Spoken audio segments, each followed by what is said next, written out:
বলিউড অভিনেতার আচমকা মৃত্যু। জিতের সঙ্গে কাজ করেছেন বাংলাতেও। বিস্তারিত থাকছে প্রতিবেদনে। বন্ধুরা, চ্যানেলে নতুন হলে চ্যানেলটি সাবস্ক্রাইব করে রাখতে পারেন। প্রয়াত বলিউড অভিনেতা মুকুল দেব জিতের সঙ্গে কাজ করেছেন বাংলা ছবিতেও। অভিনেতার মৃত্যুর কারণ এখনও স্পষ্ট নয়। খলনায়কের চরিত্রে পরিচিত মুখ ছিলেন মুকুল। তার আরও একটি পরিচয় বলিউড অভিনেতা রাহুল দেবের ভাই তিনি।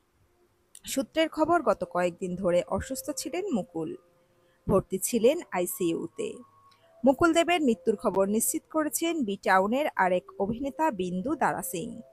মুকুল দেবের সঙ্গে সন অফ সর্দার ছবিতে একসঙ্গে কাজ করেছেন বিন্দু।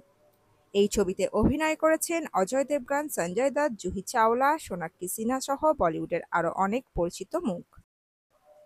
জিতের সঙ্গে বাংলা সিনেমা আওয়ারাতে কাজ করেছেন মুকুল দেব। এই ছবির হাত ধরেই টলিউডে ডেবিউ হয় মুকুলের। এরপর জিতের আরও একটি সিনেমা সুলতানেও দেখা গিয়েছে মুকুল দেবকে। 1970 সালের 17 সেপ্টেম্বর দিল্লিতেই জন্ম হয় মুকুল দেবের।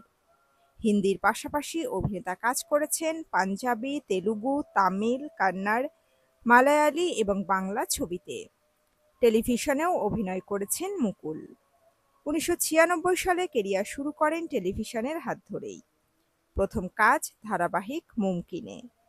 ওই বছরই বলিউডে অভিষেক হয় মুকুল দেবের। তার প্রথম ছবির নাম দাস্তাক। নায়িকা ছিলেন প্রাক্তন বিশ্বসুন্দরী সুস্মিতা সেন। মূলত ভিলেনের চরিত্রেই বেশি অভিনয় করতে দেখা গিয়েছে মুকুল দেবকে।